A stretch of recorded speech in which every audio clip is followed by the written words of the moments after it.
Okay, so this is a third video. It's supposed to be the third video, but I accidentally deleted it, and so the fourth video is probably it was made before this one. So, yeah, it's gonna be pretty weird. Today I wanted to talk about, I want to, you know how, I sound professional, not in a good way, though. I sound too, this is what Asperger's is, I'm the expert and you're not, and you need to learn, and blah, blah, blah. And, well, I was thinking, I need to stop sounding like such an expert, you know? I wasn't trying to sound like an expert. I mean, I know I'm not, because I've only known about it since I was 7, and I'm 15 years old, for Pete's sake. Well, what I think I need to do is explain a little bit about my life in this episode. Not really about Asperger's, but what things have triggered major events in my life that have brought me to where I am today. And I think that might help you see why things are the way they are for me. And it might help you understand why certain things are difficult, why certain things are different. And so, I don't know, if you don't want to know, this is kind of not about Asperger's, this is kind of about me, so you can see where I'm coming from and what struggles I have, and as I mentioned before, so you know what it's like, what struggles I have, and because of my Asperger's, what problems that can cause, that the triggers caused in my life. So, today, I think I should start off with, before I was diagnosed with Asperger's / autism. When I was diagnosed with Asperger's, I was 7 years old. I was sitting in a doctor's office, and people had suggested before that I was possibly autistic or something, or Asperger's, but they couldn't tell which it was. And so, they were, telling my mom, you need to get her to a doctor, or something like that, and they were specialists, right? And my mom wasn't happy with that, my first mom. I'll talk about my first mom and second mom in a minute. That's pretty key in my life. What happened is they told my first mom, who I call Mommy, and my new mom. I'll tell you what happened with the moms in a minute.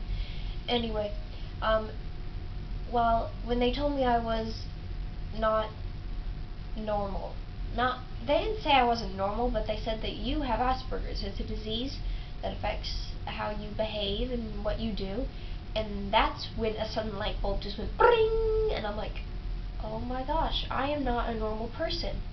I thought my life was normal, and my parents kind of realized that, she's a little different. Yeah, I had an obsession with things.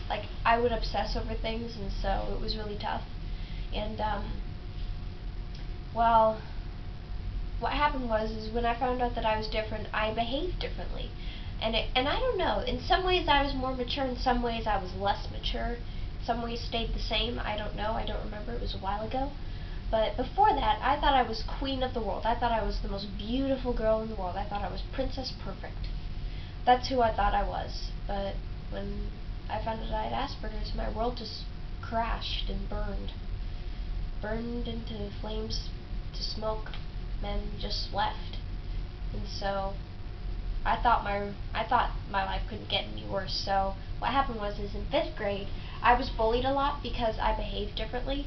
And so, what happened is,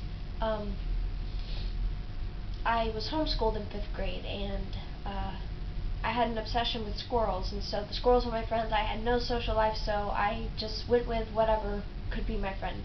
I played with my little sister a lot, so I kind of got in touch with my younger side too much, but it was still pretty fun. I did all my learning online. I had a teacher that I would talk to over the phone. It was K-12. That's the program, what it was called. It stands for kindergarten through 12th grade, and it's an online school. And we would take quizzes, and we had textbooks. I think we still have them. We need to get rid of those. But what happened is years later, something very big happened. My mom and I, my first mom, Mommy, she and I were not the closest of people. She loved me more than anyone. Well, not more than anyone, but it felt like, now that I look back on it, it looks like I felt like I'm kind of like a special child. There's something special about me that she liked.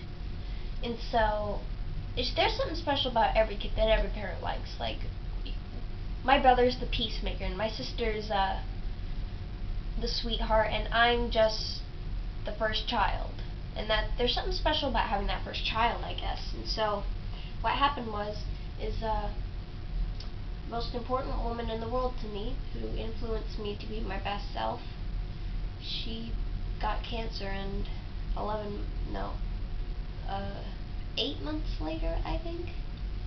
She was diagnosed in October or November, and she died in June 12, 2008, and she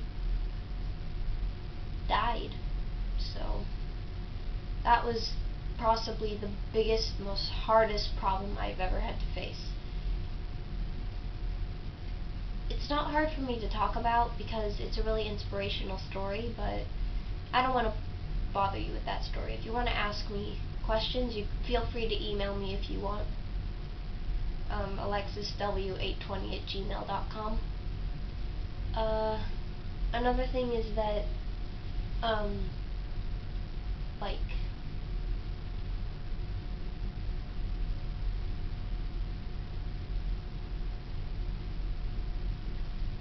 it's very difficult to talk about sometimes, but and other times it's not, you know? Like, if I'm in the mood, like if I feel strong that day, I'm able to talk about it, but for some reason I'm kind of in between today. Like, I kind of feel like crying, kind of don't, but it's difficult. And so my dad remarried 5 months later after my mom passed away, and that didn't give me any time to grieve. So I was kind of like, so it's like, okay, time to put on this mask of happiness. Like, I had to put on this entire mask in this show that everything was okay, but deep down I'm not okay. I am crushed inside. I feel like something has just ripped my heart out, and I feel like I've got no soul. Like, I'm a human, I have feelings, but I feel like I don't have a heart, like I don't love anybody. I feel like I'm just this monster that's been through too much, and it's hard.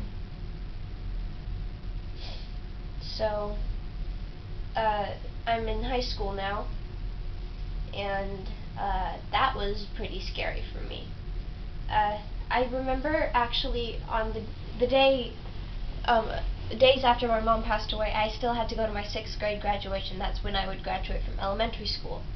And kids had never, well, I don't know if they were doing it on purpose or something, but they had never really been nice to me. I didn't have very many friends in 6th grade, and even in all of elementary school I didn't have any friends. Well, I had friends, but I didn't have very many. And, well, sadly, after my mom passed away, I had to go to graduation, and so when I did, but here's the one thing. This goes out to all my 6th grade friends in Hudspeth, no, not Hudspeth, Wilson and Huseman, I think are their names.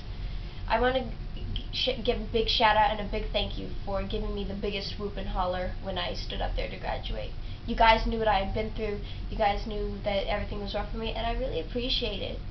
It really meant a lot to me, and it stuck with me to this day. I've written about it, and I'm like, this was the most amazing moment of my life. People were cheering for me and cheering me on, saying, Alexis, you can do this. And I especially remember Coy standing up.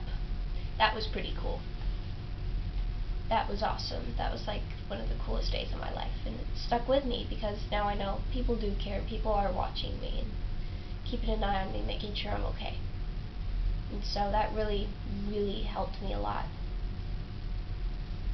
And I just wanted to say thanks. So, my dad's remarried, as I said before, and I now have a new sister, Hope. She's the most adorable thing. She loves to sing Justin Bieber, and she's just 1 year old.